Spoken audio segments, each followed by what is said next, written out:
ಒಂದು ಕಾಲದಲ್ಲಿ ಒಬ್ಬ ಟೋಪಿ ಮಾರಾಟಗಾರನಿದ್ದನು. ಅವನು ಹಳ್ಳಿಯಿಂದ ಹಳ್ಳಿಗೆ ನಡೆದುಕೊಂಡು ಹೋಗಿ ಟೋಪಿಗಳನ್ನು ಮಾರುತ್ತಿದ್ದ. ಒಂದು ದಿನ ಬಿಸಿ ಬೇಸಿಗೆಯ ಮಧ್ಯಾಹ್ನ ಆತನು ಒಂದು ಹಳ್ಳಿಯಿಂದ ಇನ್ನೊಂದು ಹಳ್ಳಿಗೆ ನಡೆದುಕೊಂಡು ಹೋಗುತ್ತಿದ್ದ.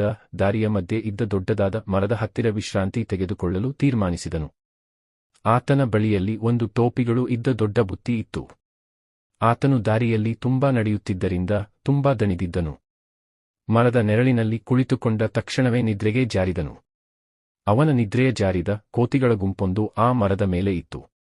ಅವು ಟೋಪಿಗಳ ಬುತ್ತಿಯನ್ನು ನೋಡಿ ಕುತೂಹಲದಿಂದ ಕೆಳಗೆ ಇಳಿದು ಬಂದು ಎಲ್ಲಾ ಟೋಪಿಗಳನ್ನು ತೆಗೆದುಕೊಂಡು ತಾವು ತಲೆ ಮೇಲೆ ಇಟ್ಟುಕೊಂಡವು. ಆತನು ಎದ್ದಾಗ ತನ್ನ ಟೋಪಿಗಳ ಬುತ್ತಿ ಖಾಲಿಯಾಗಿರುವುದನ್ನು ನೋಡಿ ಅಚ್ಚರಿಗೊಂಡನು. ಬಳಿಕ ಮೇಲಕ್ಕೆ ನೋಡಿದಾಗ ಎಲ್ಲಾ ಕೋತಿಗಳು ತನ್ನ ಟೋಪಿಗಳನ್ನು ತಲೆಯ ಮೇಲೆ ಇಟ್ಟುಕೊಂಡಿರುವುದನ್ನು ನೋಡಿದನು. ಅವನು ತುಂಬಾ ಕೋಪಗೊಂಡನು. ಆದರೆ ಕೋತಿಗಳಿಗೆ ಏನು ಮಾಡಬೇಕು ಎಂದು ತಿಳಿಯಲಿಲ್ಲ. ಆವೇಶದಲ್ಲಿ ತನ್ನ ತಲೆಯ ಮೇಲಿದ್ದ ಟೋಪಿಯನ್ನು ತೆಗೆದು ನೆಲಕ್ಕೆ ಎಸೆದನು. ಅಚ್ಚರಿಯ ಸಂಗತಿಯಾಗಿ ಕೋತಿಗಳು ಕೂಡ ಆತನನ್ನು ಅನುಕರಿಸಿ ತನ್ನ ಟೋಪಿಗಳನ್ನು ಕೆಳಗೆ ಎಸೆದವು. ಆತನು ತಕ್ಷಣವೇ ಎಲ್ಲಾ ಟೋಪಿಗಳನ್ನು ಕಲೆಹಾಕಿ ತನ್ನ ಬುತ್ತಿಗೆ ಹಾಕಿಕೊಂಡು ಅಲ್ಲಿಂದ ಹೊರಟು ಹೋದನು. ಅವನು ಮನದಲ್ಲೇ ನಕ್ಕನು. ಬುದ್ಧಿವಂತಿಕೆ ಬಳಸಿ ಸಮಸ್ಯೆ ಪರಿಹರಿಸಬಹುದು. ನೀತಿ: ಬುದ್ಧಿಯಿಂದ ದುಷ್ಟತನವನ್ನು ಜಯಿಸಬಹುದು.